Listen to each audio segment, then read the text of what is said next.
Hello, everybody. Good afternoon. Nice having you here.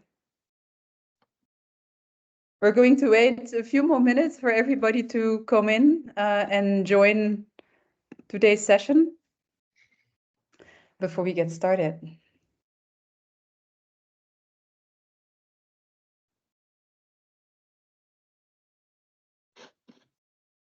Is everybody sitting well? Everybody has a bit of, a coffee or something to drink just to enjoy the next session together with us?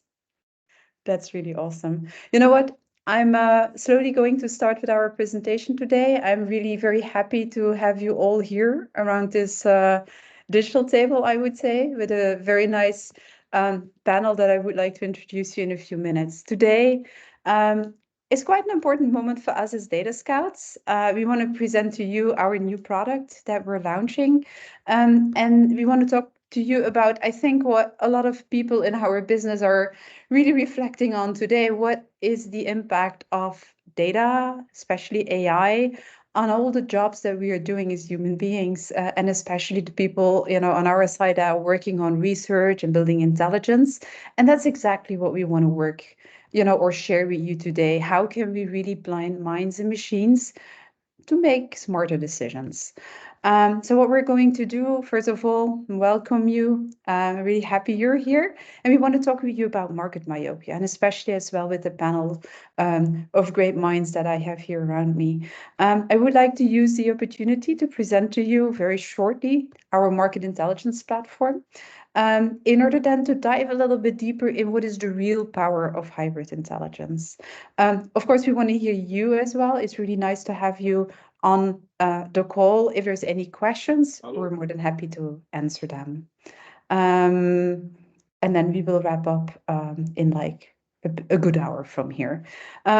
So let's get started. And I just want to start with one slide to say thank you for all the people that have been involved in this tremendous journey that we have been going through over the last 2.5 years almost, when we really felt like there is a gap. It's like there is more and more data available on the market.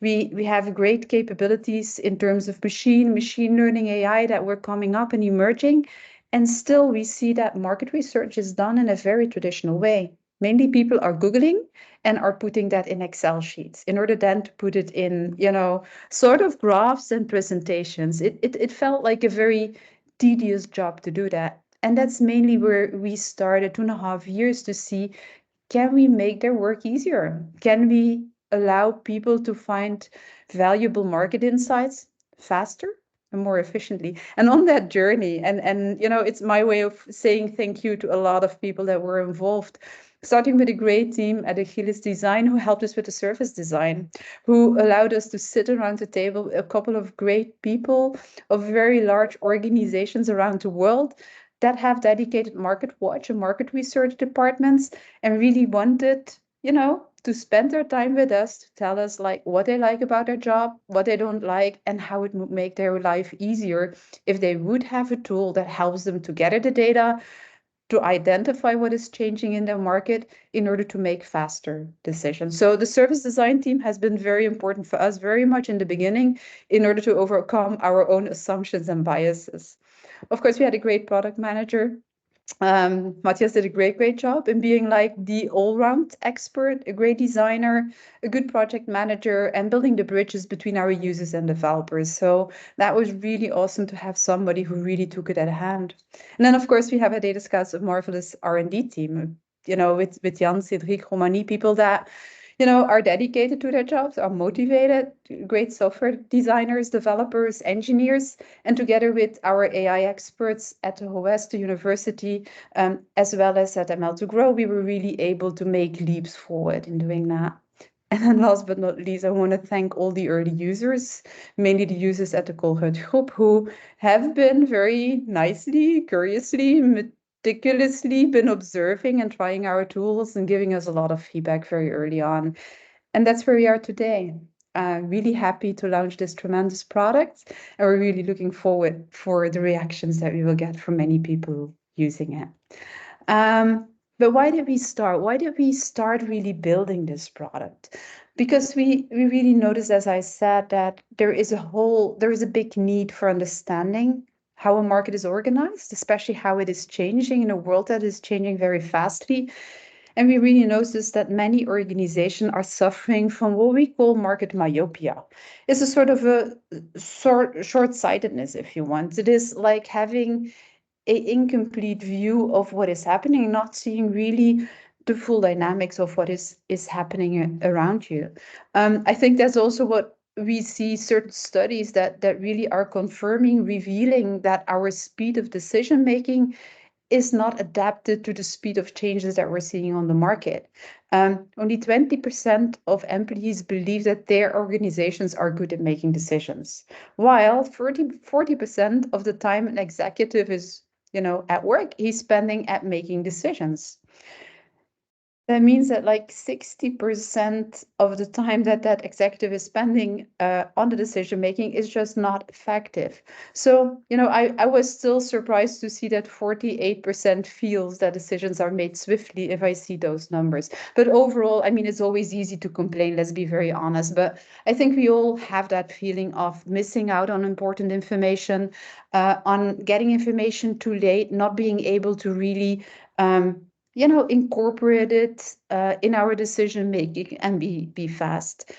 But that's obvious. We're living in a world where a lot of changes are happening. It's a real transformational era, I would say, in which we're living today, where there's a lot of technological advancements, there's a lot of effort on the sustainability side, and let's be honest, there is a lot of consumer shift and behavior that has been changing. If you look back at the last 2 to 3 years, there's a lot of talks about our Gen Z and their behaviors, but indeed the world is changing on many fronts at the same time. It's happening simultaneously, and that requires organizations to be ready to adapt to this global landscape with both changes and opportunities for our societies and for our industries at the same time.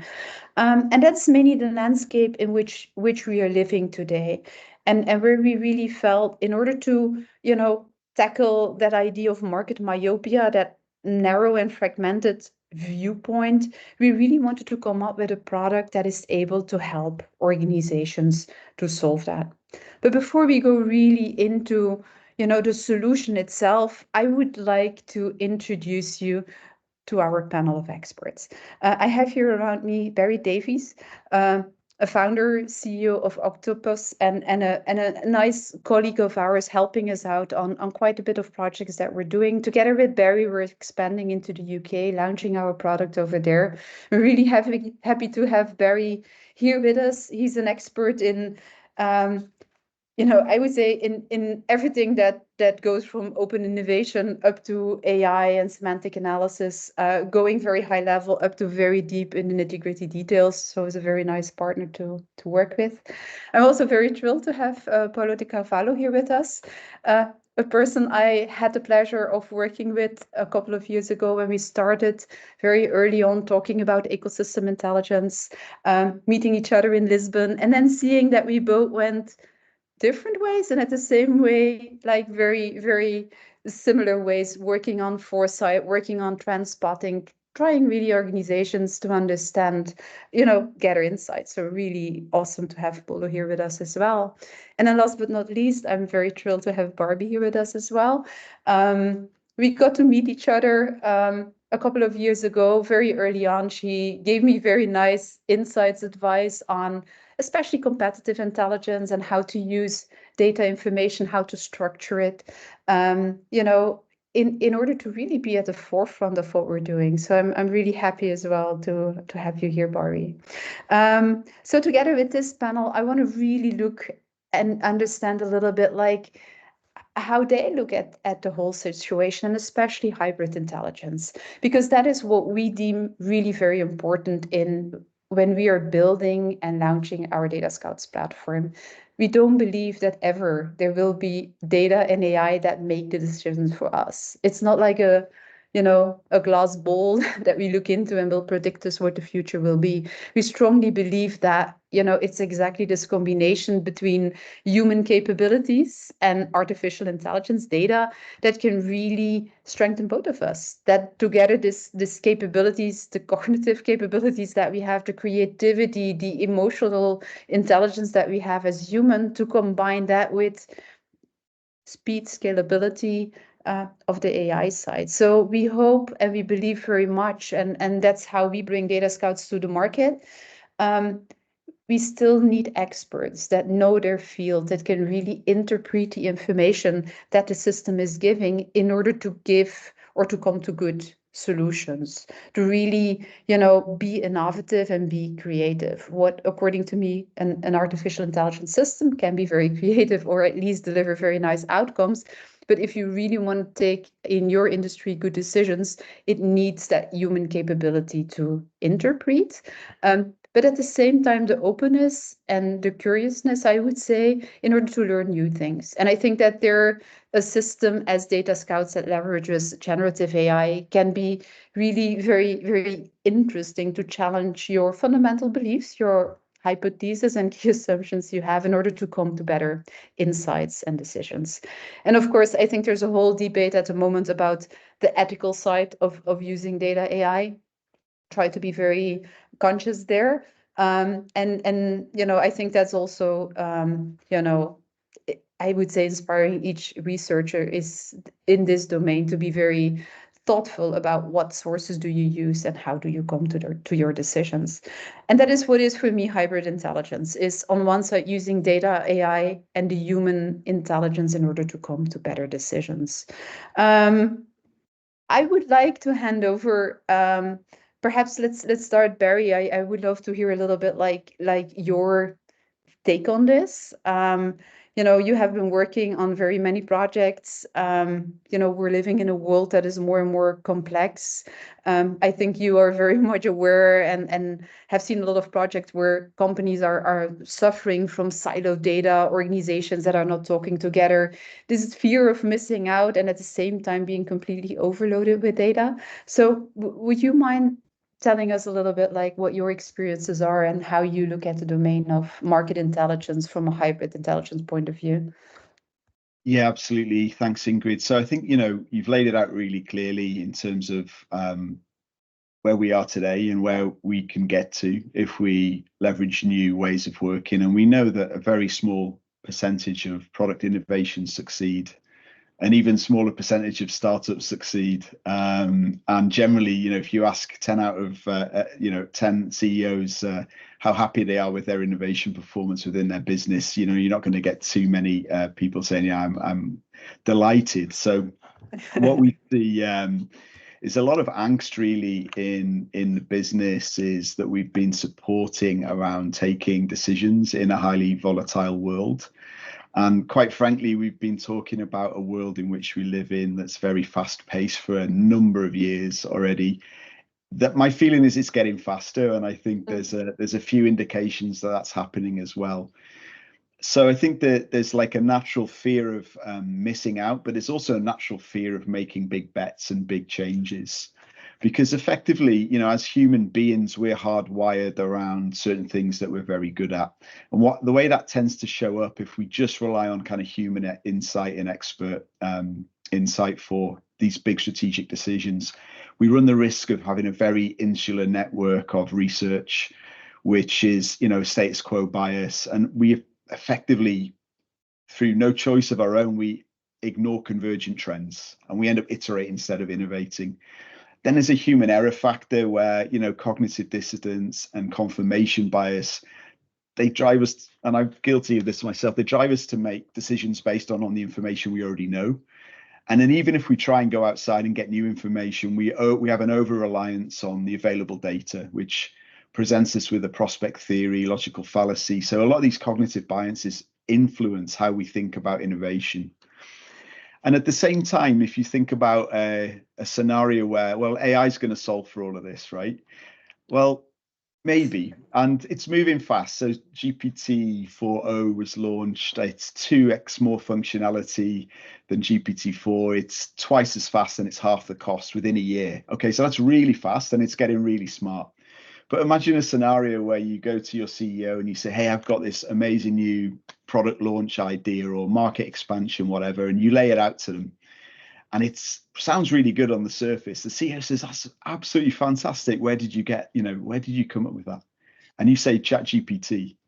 Like, you're out the door faster than you came in, right? So I think there has to be a blend of two things. And the way I think about it in more abstract terms is this change that we're experiencing is like really strong wind. And a wiser man than me once said, if you're built to fly high, the stronger the wind, the better. And I'll break that down a little bit for a minute. So what is wind here in this scenario? The wind is the velocity of change. Okay. So it's safe to say it's pretty windy right now. And that's not just because I'm here in Manchester and we're obsessed with bad weather. But, there is a lot of change in the world. And if you're trying to define a go forward strategy, product launch, or a big strategic change, this wind or velocity of change can take you off course, and it can be scary. So how do we define flying high in this analogy? If you're built to fly high, the stronger the wind, the better. Well, this is really relating to your capability to integrate foresight in an agile way around your strategic planning. And if you do this really well, at some point, the strong wind for you is an advantage versus your competitors, because you're able to integrate insights into your reviews and planning, constantly learn and adapt on new information, and adapt your strategy accordingly. And I think if you rely on human insights solely and AI insights solely, you're never going to get to that. There's a lot more complexity that goes behind it, but my feeling at least is that with hybrid intelligence, blending the best of the human mind and some of the heavy lifting and insights that AI can provide you, you're going to have a better chance to fly high when the winds get up. Well, beautifully said, Barry. I really appreciate that a lot. Thanks a lot. Perhaps if you look a little bit in the work that you were doing over the last years, like where you're really using semantic analysis and AI to help people build those insights, what are your main learnings in, or what are the main challenges that you have faced over the last years? Yeah, I think quantifying qualitative data. So by that, I mean, we take a corpus of research that indicates a certain direction, but our clients want more certainty than that, right, Ingrid? They want to know to what degree you're confident that this is a future trend, and how can you kind of bring that back to me in some numbers. So I think using semantic analysis, we've been heavy users of sort of sentiment and categorization analysis when we've got huge corpus of information, whether that's from news articles, from patents. So I think some of the NLP, the more basic NLP stuff, in contrast to the generative stuff, has been really useful to allow us to do some data science work to quantify qualitative information. So that's traditionally been the problem, because some of these organizations we're working with, they want a really good level of certainty that they see a trend, the thing they think that they're looking at, and they can make decisions and have a good quantitative backup for the decisions they make. So I think that's a permanent challenge that we're addressing. And Barry, can you give us an idea of what are the typical people in an organization you work with? Who are the people that are asking you for getting those insights or working with you in order to generate them?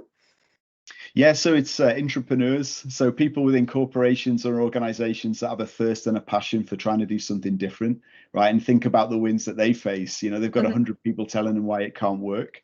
So they could be innovation leaders inside that business, open innovation leaders. When we've done some work, with a particular space agency, they're together with Shoshin, they're very much focused on, future looking and convergent trends. So it's typically the more curious of us that are out there in organizations that really have a passion for driving big, different levels of change. And we're trying to help them with the use case, the backup, all of the data that they need to be sure that they can put their careers on the line and go ahead and push that through. But I think that relates as well a lot to you and what you were working on. As I know you, you've been always very much data driven, passionate about like foresight and trend spotting. So how do you look at the world today and the capabilities of combining AI and human expertise? still a huge layer of complexity between blending those two things, right? So, I think the more we can open our aperture of research while simultaneously pulling out the interesting bit and discarding the rest, the faster we can move effectively. So I think speed is a huge advantage, and we know as the world changes quickly, first market movers have a huge advantage. There are organizations, governmental or otherwise, that are publicly funded. They need to make decisions better. Like this, I see particularly the UK government as a PLC to some degree, right? They're taking our tax money and they got to reinvest that back. So I think this type of foresight and the relative certainty that these combinations can offer are really beneficial for anyone trying to make a big decision and being able to Great, Barry.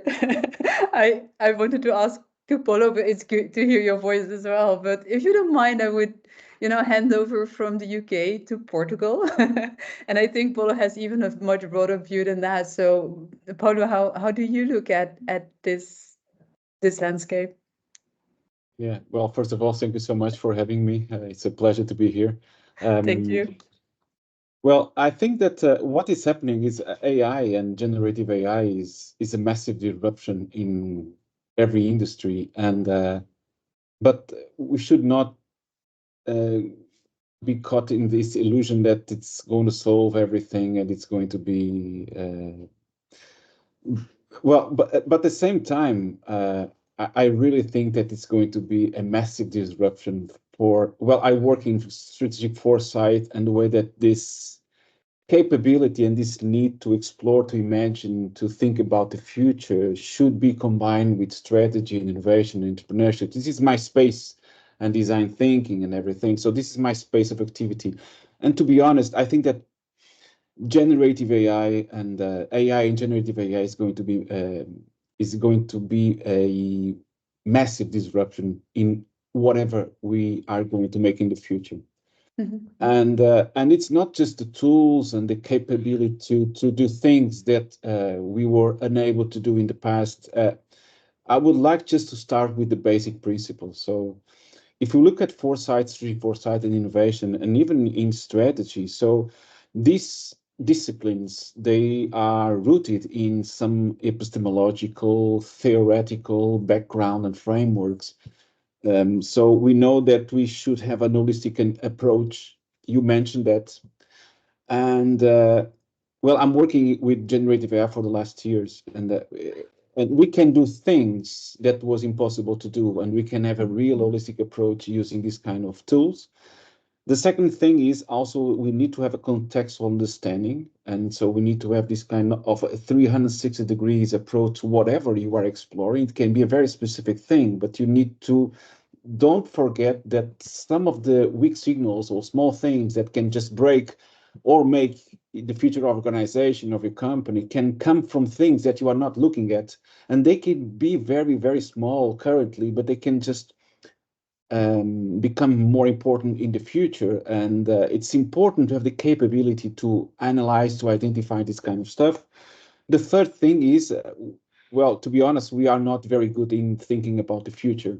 We individually, no, we do it in a very intuitive way. So it's a human capability. We do it in a fast way, right?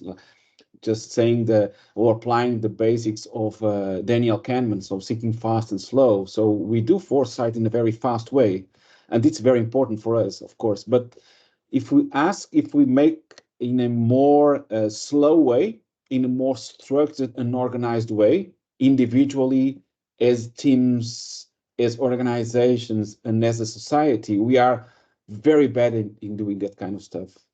And I think that need to change.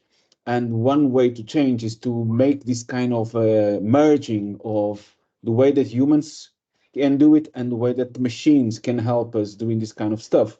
And one of the things that we are also very bad in doing is to have like a more systemic approach. We don't do systemic thinking. I'm not talking about system dynamics. I'm just talking about systemic thinking. It's not the way that we think. And again, this kind of AI and generative AI can really help us to put these in a much more actionable and useful way. Yeah. And also we need to embrace complexity, and we don't do that, unfortunately. We don't we are we don't have this kind of future thinking. We don't have a systemic thinking, and for example, we don't have this kind of like an exponential thinking. It's not the way that we think, and so these very epistemological, almost theoretical foundations of strategic foresight, innovation, and strategic thinking that we are for many years almost unable to embrace. I think that it's going to change because of generative AI. Because now we can do things that it looks like magic. On the other way, don't be fooled by that.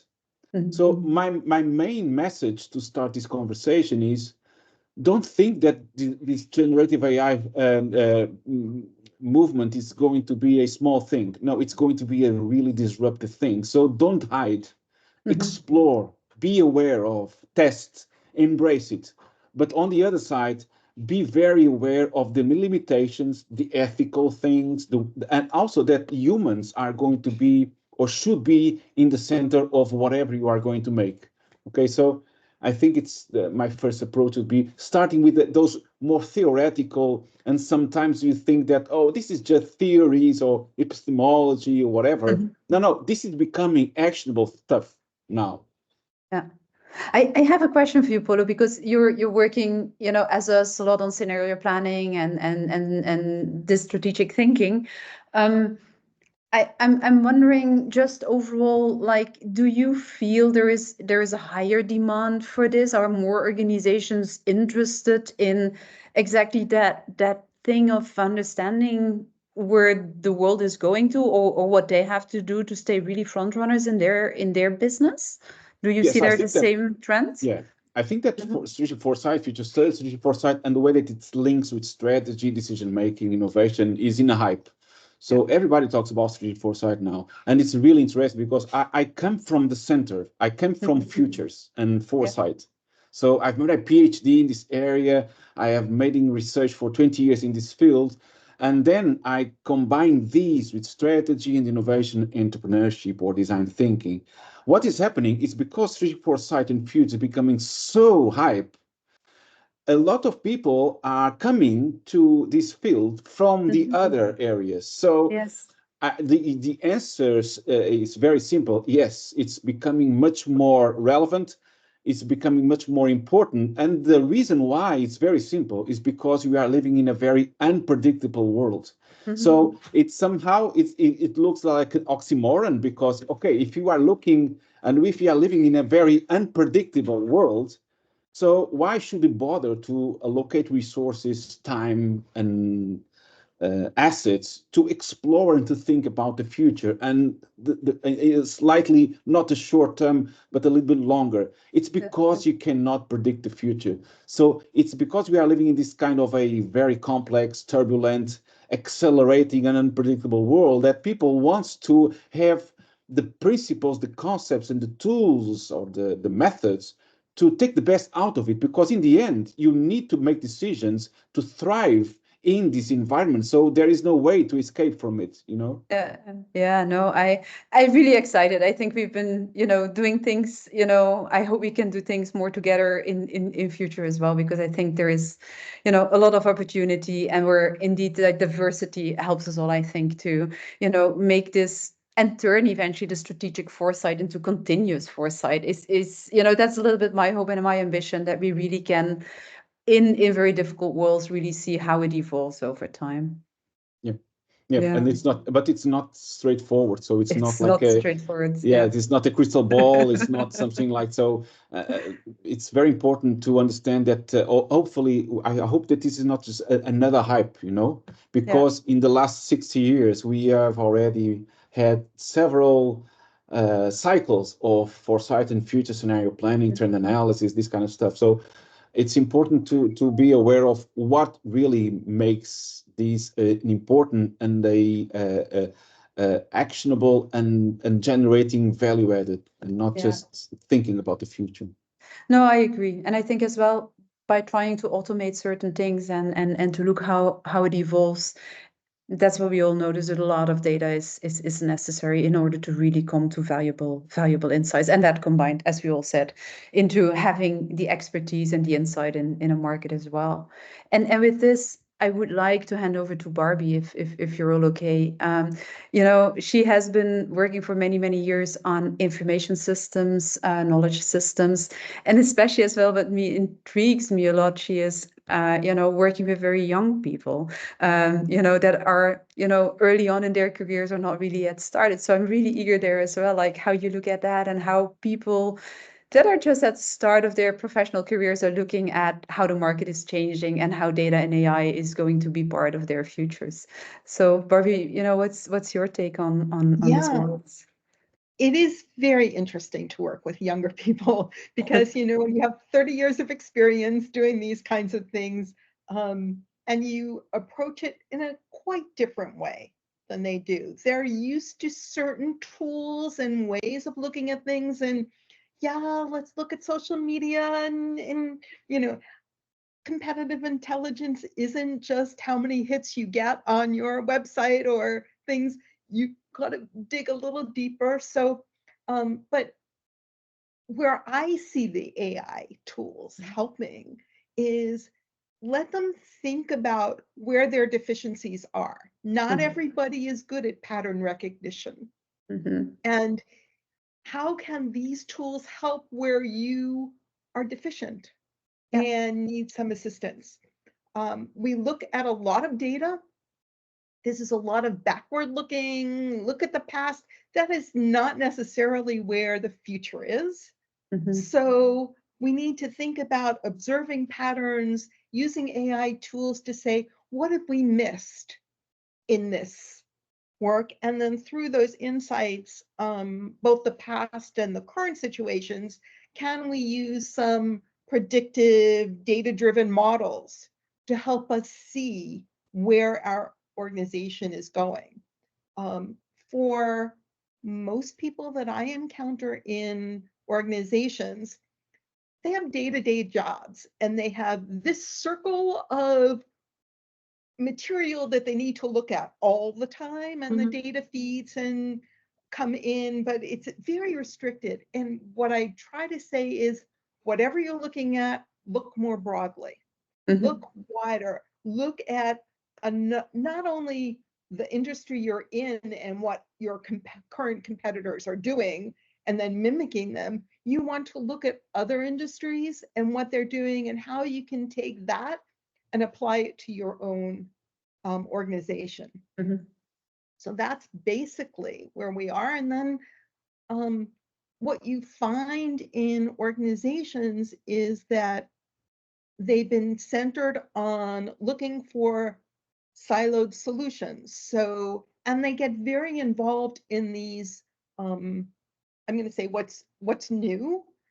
So they're looking at, we should have battle cards for every competitor so that our sales force can go in and have the tools that they need to counteract any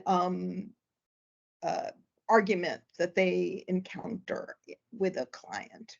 And that's all well and good, but that is not a competitive intelligence overall strategic approach to competitive intelligence, looking at markets and industries and companies and individuals and selecting from all of that what's the best and what we are capable of doing, and looking at your organization saying, where are our gaps? And how can we, if we want to go in this direction, what do we need to get there? And building that capability in-house. Yeah, so what I hear you say as well, make it actionable. It's not like just doing the research for doing research and making beautiful graphs. It's really, how do I implement that in real world? And I do have to say, I mean, my students come up with these, they all work in teams and they come up with these great, beautiful presentations. But then when I give them a case study, very often they don't know not only where to find the information that they would need to solve that problem, they don't even know what information they should be looking for. Yeah. And I go that is a one, I real go one concern. further, Barbie, is what we noticed how difficult it is already to define the scope of your research. What am I researching before you start to search like where you want to go? And I think, also if I relate back to Barry and Polo, it's like there is so much tools, there's so much data, but you need to do your thinking right. You need to know what you really want to get out of this research, first of all. I can just bring you back 30 years. And one of my first jobs was to clip articles for Yes. people, really clip articles, and photocopy them and send them out each week to 22 people who are at the top of this company. But what was good is that everybody got similar articles, more or less. But once every quarter, I would make them come in for a half a day so we could talk about the trends that they've seen. And you get the different individual perspectives as they were reading the same material, that you could then come for a strategy of how you could work for the next quarter. I'm really awesome that you say this, because I feel like a lot of things change. That's what we were talking about. Time is flying fast and there's a lot of changes. And at the same time, exactly what you described now is how still we use our tooling today. Try and see the articles, get what you really want to know. But every 3 months, please get together around the tables, and discuss this information and challenge that outside-in view with your internal information in order to really come to a decision, a discussion that can move you forward. Really nice. Thank you very much for this. I will get back to the three of you afterwards, but what I want to do is to share perhaps with our audience like how our tooling is today, because I think that's also what today is about, is to look into what is this platform that we have built and why do we believe that it can really help you overcome market myopia. There's a couple of elements, and I'm going to just embrace the challenge of doing it live. Murphy will be there most probably, but hey, let's give it a try. It's about continuous market monitoring. I think I've seen too many organizations start over and over again, every time again, have another consultant, another new person that's coming in, starting a research almost from scratch. Yes, we're 2 years later, but there's a lot of time that is spent, wasted on getting the basic knowledge there. So what we want to do is build a platform that doesn't forget, that builds like the sort of the collective brain of the organization, so that you can really continue building upon the information that you have already. So I think that's number one. Secondly, we strongly believe that market insights and market watching is a lot about collaborative intelligence. I think many of my clients underestimate how much knowledge is already in the organization. The painful thing is that a lot of this intelligence knowledge is scattered across a lot of tools, different organizations that are siloed and not talking to each other. So really, as Barbie said before as well, what we want to do is foster cross-functional collaboration, sharing information, not just, pushing a presentation of 120 slides, but really making sure that you continuously monitor and you share the snapshots, the insights that you gain, and you dare and challenge them. It's not about being perfect from the first time. It's about learning and sharing and gaining further insights. So we believe, and here I come back to what Polo said, that systematic transpotting and scenario planning is very important.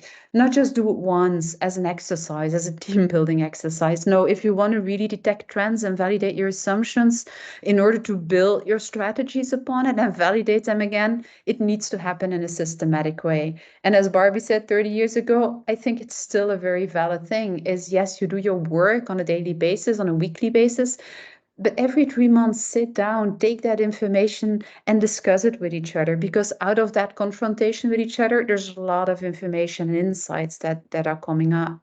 And then we've talked about it already. I cannot more than just agree that AI, and especially Gen AI, is a leap forward in the way we handle, huge amounts of data. It's great for discovering insights that you wouldn't come up with for yourself immediately.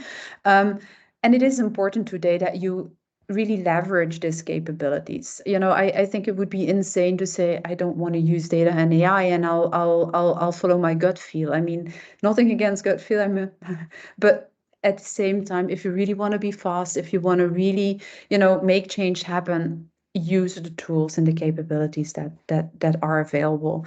And that's mainly what DataScouts want to do is help, automate the grunt work, I would say, of collecting all the data, of organizing all the data, so that a market analyst can really spend the time where he's good at, is translating, those data points into insights and integrating that in a strategy that really makes sense for the company and that very specific use case that you're active in. I go and try to give a very high-level overview of our tooling. The DataScouts platform, Market Intelligence Platform, is built, with the idea in mind that an organization has multiple different departments that are doing different things. But in the end, it's about the same market, it's about the same insights. So it's very easy in our tooling if you want to analyze, to organize it into verticals and do different spotting areas. Spotting areas is for us a way of putting a lens on your market, on your ecosystem, the part that you want to analyze. As said before, it's sometimes very difficult to, you want to do it all, you want to know it all, but that's really, really hard to do. So we really recommend always to very clearly define the boundaries of your research. Here you see, I've done it on scenario planning. It's a bit like eat your own dog food, I would say. We love to use our own tooling to understand what's happening in our market. And what we really have geared the system around is to say, what are my key assumptions? How do I assume today? What are my fundamental beliefs, assumptions, hypotheses about how my market is organized and what is happening in my market? So I start with a high-level scan, get the big picture, in order then to start analyzing the maturity of my market. Who are my competitors? The 4 Ps or the 5 Ps of Porter, in order then to move much more in an ecosystem thinking, in an holistic and systemic thinking, is like, how is the market, the ecosystem I'm active in, how is that changing?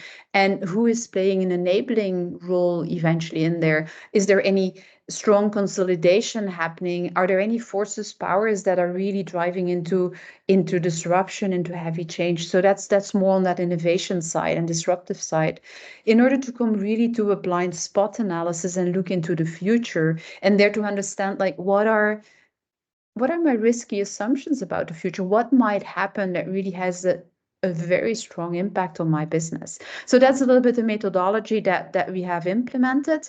And we use mainly, as you can see, generative AI in order to generate my assumptions. Sorry to interrupt, Ingrid, but I don't think you are sharing your screen. Oh, thank you very much for saying that, Tom. I had hoped I was sharing with you all what I was seeing.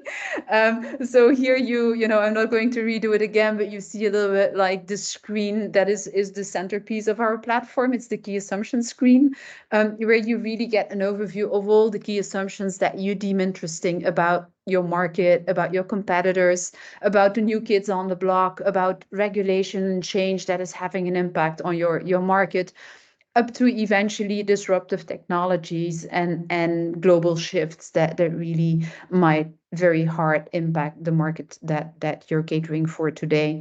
And what we try to do is, as said, help people think about these key assumptions about where I want to go. And if that's very hard to do, you can always ask the system to generate the assumptions. So you see the blue ones here are the ones that are automatically generated by the system. And then if you go into the system, you can ask questions.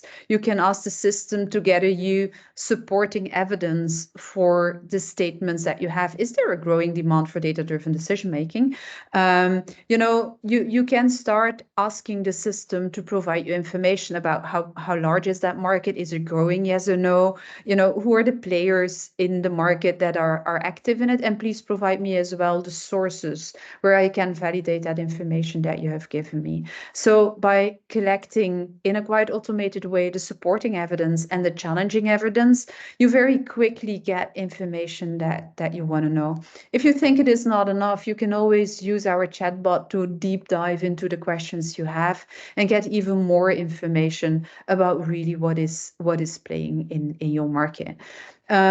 So this capability of thinking about assumptions, of building evidence that supports and challenge in order to decide whether or not, the assumptions you have are true or false, or you need to further deep dive in them, is a very structured process of thinking about your market and about the trends and the changes that are happening. So that's for us a very key and an important point. Now, when you're doing this every week, again, the system is going to look at all the data that we're collecting. I didn't say that, but we are gathering information from up to 70,000 data sources, content sources, that sometimes are very broad dailies, but could be as well very specific industry news, can be academic papers, can be tech news, patents, whatever you want. We're collecting all that information. And then on a weekly basis, the system is generating for you an overview of the most important relevant events that happened in the last week. So the system helps you as well to keep up with what is changing and what you need to know. And that is what you just saw in the beginning when I was starting the screen, is that you get every week quick updates on what is happening about, the assumption of a growing demand, the consolidation due to competitive pressure, the complexity due to geopolitical tension. So you define your assumption and the system keeps you up to date on what is happening. But getting your assumptions validated for us is always very much related as well to the landscape in which you are playing. Who are the players around me? With whom am I competing or not? And here you see, the landscape, the system helps you as well to define what the different segments could be that are relevant to you. And the system helps you as well to identify companies that are similar to you, or similar to the actors in that segment that you are defining. So it's really quite easy to gather information, in an automatic way, to get an idea on the size of the segments and how they are evolving. And eventually, if I go one step deeper, and let me take Itonics for instance here. What is happening as well is that we are building 360-degree actor profiles by gathering all information that we can around a certain company. It is pre-filled, so that you don't need to spend the work of activating it. We follow a business model canvas approach to understand what the value proposition is of the company, their activities, their forces and capabilities, and the industries that they are serving. We're checking whether or not they raised funding, if they have any patents, what are the relationships that such an organization has, with whom are they working together. And from there, you can always as well deep dive in further information that you might feel interesting. So understanding the stakeholder mapping and understanding how a landscape is organized is, according to us, something very, very important to understand and grasp that information. So the system doesn't only help you validate your key assumption, it helps you as well map your stakeholder landscape and continuously monitor all the companies that you have verified and that you deem interesting. And then we go one step forward. What we want to do as well, as we said, is understand what are the scenarios of the future and how are those scenarios evolving over time. So in order to do that, and it's taking a little bit of time of loading all of that information, but we mainly define utopian and dystopian scenarios on two axes here. I wanted to understand what's the adoption of scenario planning? Is that a niche practice? Is this only for some CFOs and financial people doing this? Or does it become very broadly adopted across, different functions within an organization? And secondly, I wanted to understand, if you look into the tools supporting strategic intelligence, is it more to support the empirical character of it, of gathering data and visualizing it? Or is it really moving into, the analysis itself, using AI in order to generate the insights that are there. And what you see, like in this overview, the blue ones are all verified proof points, I would say, and signals. The gray ones are news that need to be, I mean, that guide me into looking into what is interesting and the things that I might really wanna further dig into. You know, like this, I get a feeling whether or not the dots are moving. And what we see is today that scenario planning sees a broader adoption, and that in AI is enabling a lot, you know, the capabilities of these tools in order to you know, gather the insights in a more automatic way. So this is mainly like what it is about, the tooling. It is building on, you know, huge list of actors. We have, you know, we're connected with quite a bit of company databases, funding databases, M&A databases, and so forth that help us to, you know, build on the fly an overview of the companies that might be interesting in our sector. At the same time, we're gathering in a, you know, very, you know, specific way all the news that is interesting for this specific spotting area. We do that twice a day. And we rank all that information based upon, you know, semantic similarity combined with, you know, the input that you're giving as a user of what you deem interesting articles and what are less interesting articles. So the human in the loop, or the learning system, is for us something that is really very important. And as you see, it's a combination as well of automatically analyzing all the information that is there, categorizing it, identifying eventually if there's any organization mentioned, and give you access to other articles that are very important. And then the relationship side is mainly where we want to gather all the information of companies that got acquired or have certain relationships, have been raising funding, so that all of this kind of information is as well at your fingertips. And in order to come to writing your snapshots and your proof points, you know, you want to gather your proof points out of all the articles, all the relationships and actors that you're noticing. And then you combine that, again, we use generative AI to help you write your conclusions, and then to share that with the audience that is looking at the system. So you get this very nice process of being faster in gathering your information, in validating your assumptions, and then again in sharing it with colleagues, and hopefully get some positive, negative feedback that helps you further improve really the insights there are. That was a little bit of a quick you know, overview of what the DataScouts platform is about today. You know, so what I would love to do now is, first of all, go perhaps back to the team, to the panel, because I would love to hear a little bit from you guys, like, you know, what do you think of a tool like this, and what are the real features that you think are really, really awesome? And then I would say let's open the floor for anybody who has any questions that he would like to ask to the panel and myself. But first of all, perhaps Barry, Polo, Barry, what's your thought when you see a tooling as DataScouts? You know, I've been through a few iterations of startups. Many fail before they get off the ground, right? But if I'd have had a tool like this when scoping the Samsung TAM type analysis, right, that VCs are asking for, what's your size of market, obtainable, target, addressable, all of that type of stuff, it'd have been a massive help. So I think it gets to the point very quickly where you understand the competitive landscape. I think if you're using this type of tooling intelligently, you can also understand your convergent ecosystem and landscape. And that's a bit of an abstract term, but what it really means is anyone that's on the periphery of where you're operating that has something interesting that you can bring in, potentially open a door to partnerships, collaboration opportunities. So I feel like that's a real advantage. Anyone that's looking to build these abstract terms called ecosystems. So rather than just kind of trying to win in a single marketplace, you can exponentially open up your revenue streams if you're intelligent with your partnerships, your collaborations, and understanding that whole network, and maybe where the sum of the parts is filling a gap somewhere in the market. So I really feel that could be a good use case for this type of tooling, Ingrid. Yeah, great. Thanks a lot, Barry. Polo, Yes, you're working on yes, this area as well, so very eager to yes. hear your feedback. So one of the most important things that Ingrid you said, it's although we can think about incredible things that we can do with data and big data and these new kind of algorithms and generative AI, and it's true, all that is true.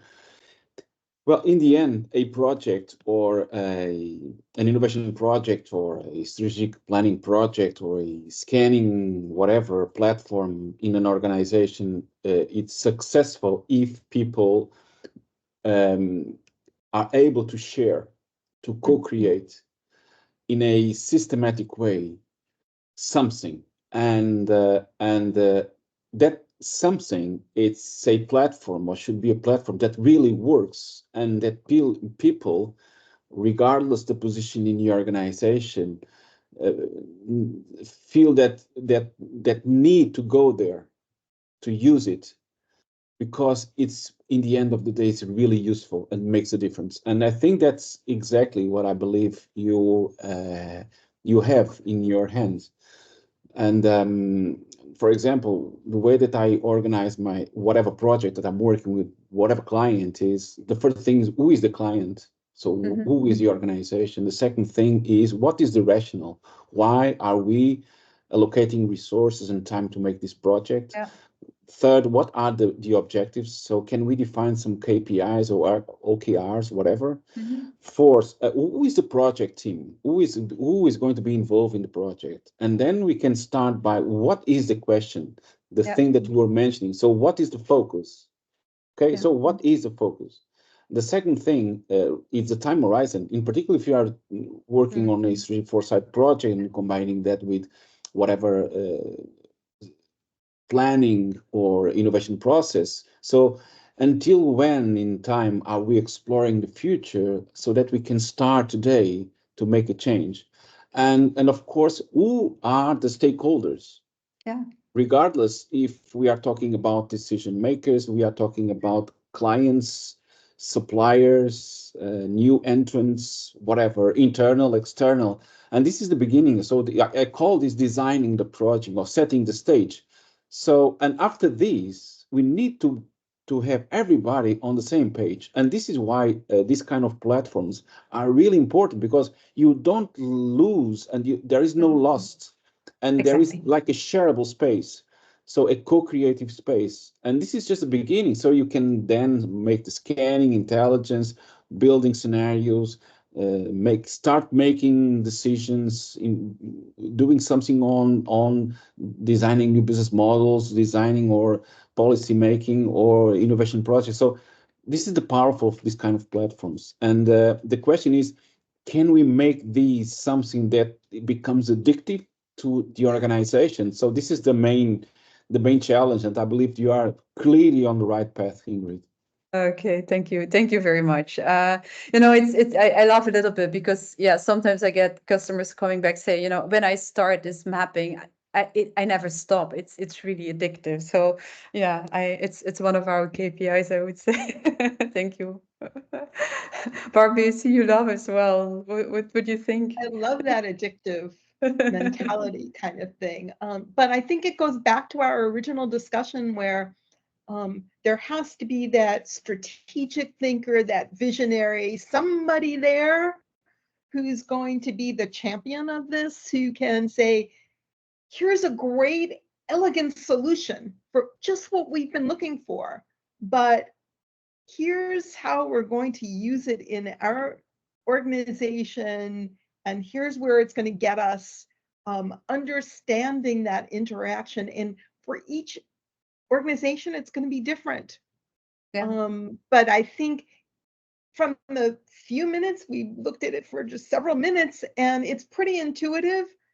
If it were all built up already, and I can just say, oh, I know exactly where to click and everything, but then where do we go with this? How do we take this, and what decision really needs to be made, and how are we going to implement the insights that we've seen to change? Because it's a change management tool. Yeah, it And is. Yeah. yeah, And what we start seeing, and I think that has been driving us to make that choice, is that our discussions are now not anymore about, is this profile complete? Do we have all the data? No, our discussions are circling about, are these the right assumptions? What do we learn out of this? Is there something new out of it, what we need to work on? And I think that was for us, you know, a real interesting learning, that we started about discussing about really what are the insights and can we work with this, or do we need to go further, instead of questioning merely do we have the right data sources and are we missing anything. So I appreciate that a lot in the change that we're seeing. Yeah. Yeah, Good. just to add something, Yeah. which is, I think that what these kind of platforms, and your platform in particular, is, I look at these kind of things as operating systems. So, for example, you were just showing an illustrative example. So, right, so scenario planning or market analysis. So it was a project. So the question is, inside one organization, if they just embrace this kind of a platform as an operating system, the project that you were presenting is just an API. So in a sense, that is a project that shares the same language, the same assumptions, the same concepts. And this, in this sense, is also like a tool of a learning organization. So it's, if more people inside an institution or organization are involved and they become like a community of future-minded people, this is also change the culture and the way that the organization acts and make decisions and somehow work with projects, right? The only thing that we come across, and I don't know, here I'm opening the floor eventually as well to others, is that I notice in a lot of organization fatigue of adopting new tools. I think many organizations have been challenging their teams, you know, trying to out a lot of teams. So that is, you know, in what you're saying, that is what we feel a little bit, that people really want to be reassured that these are the tools and the changes that are here to last before they really engage in it. Is there any you know, experience or any thoughts on your side?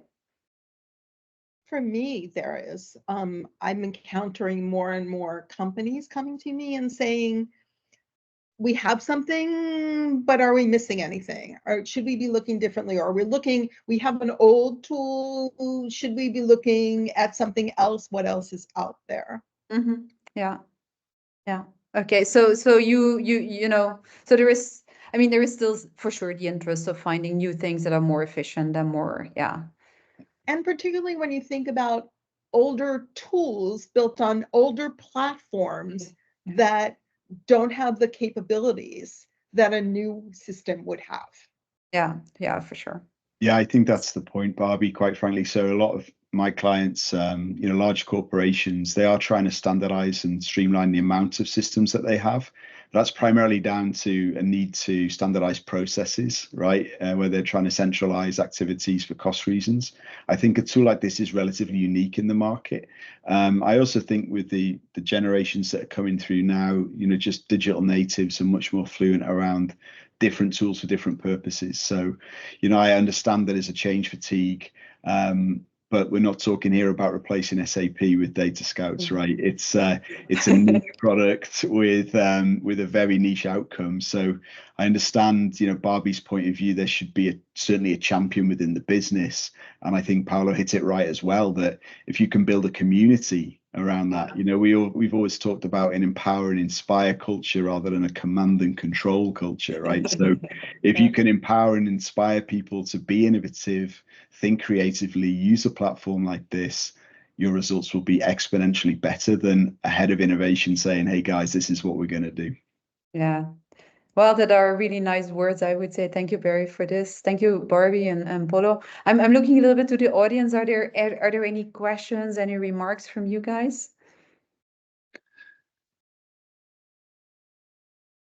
I don't see, so it's Tom here. I don't see any active questions in the Q&A, but the last topic does resonate with me from when I'm speaking with a lot of market intelligence analysts, and some of them have been doing this for sometimes decades, for years now, that they have their databases, they have their workflows, some tools, how old they are, that's one thing. But that's something that comes up, like I've been doing it this way for all this time, why would then a data scout be a good fit? And I think some of the topics have already been brought up, but bringing it more all together, that holistic approach, I think that is the kind of the direction that a response should be, in my opinion. Not sure what your take is on that. No, I thank you, Tom. I think it's a nice add-on.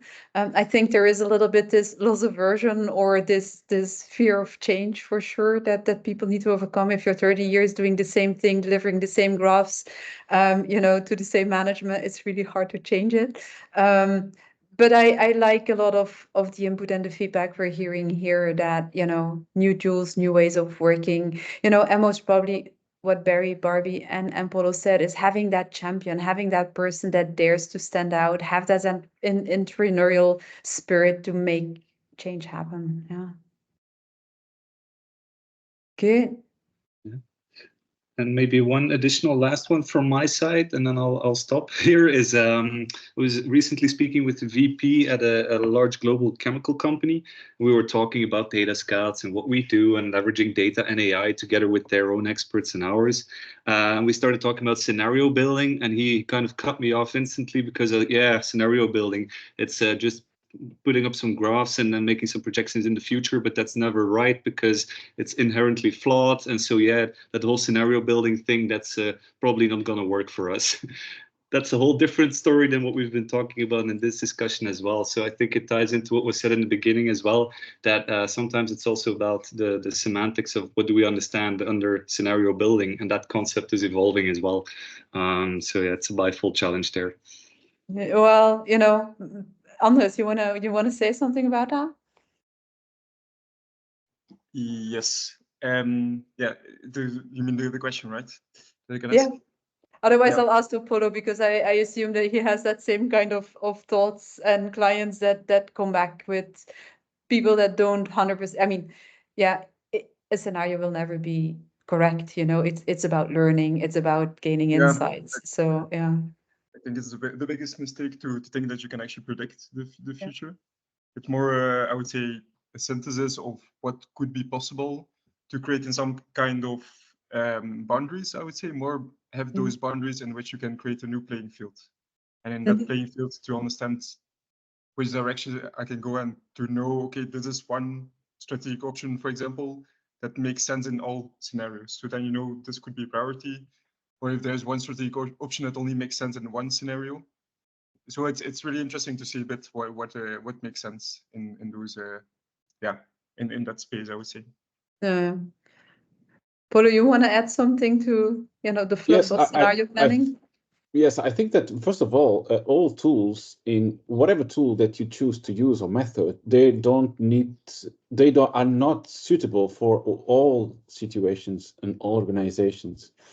So I don't know the company that Tom was mentioning, but if there are a company that they want just to face the future or the futures that they can predict, so bringing scenario planning is going to be a nightmare for them, right? Because they just want certainty. And usually when companies, they just want to face certainties with quantifications, that's okay. But the future, it's not just that part. So if they want to face what is currently the world and whatever context in any industry, which is populated not only with mega trends and trends that you can somehow predict, you can even quantify, but there are also other issues in the future that we can call uncertainties and critical uncertainties that will bring your transactional or contextual future to multiple situations. Then you need to use a tool that embraces, face, and incorporates uncertainty, and that is scenario planning. So that's life. Let's wrap up with that's life. I love it a lot. This is our life. I'm very proud, guys. I'm really happy you were here. I hope it was interesting for the audience. our development track is coming to an end, but our go-to-market is about to really start and to kick off now. So we're having really, really interesting times ahead. I hope to continue having a conversation with all of you as we move ahead. As you all know me, I love working in ecosystems. I love good partnerships and do things together. So this is an invitation, if you want to hear more about what we're doing, reach out. If you see opportunities to work together, happy to do so. So I would really thank everybody for the time spent together. I wish you a very nice evening. Thank you so much. Yeah, take care, everybody. All Bye. right. Bye-bye. Ciao. Thank you. Bye.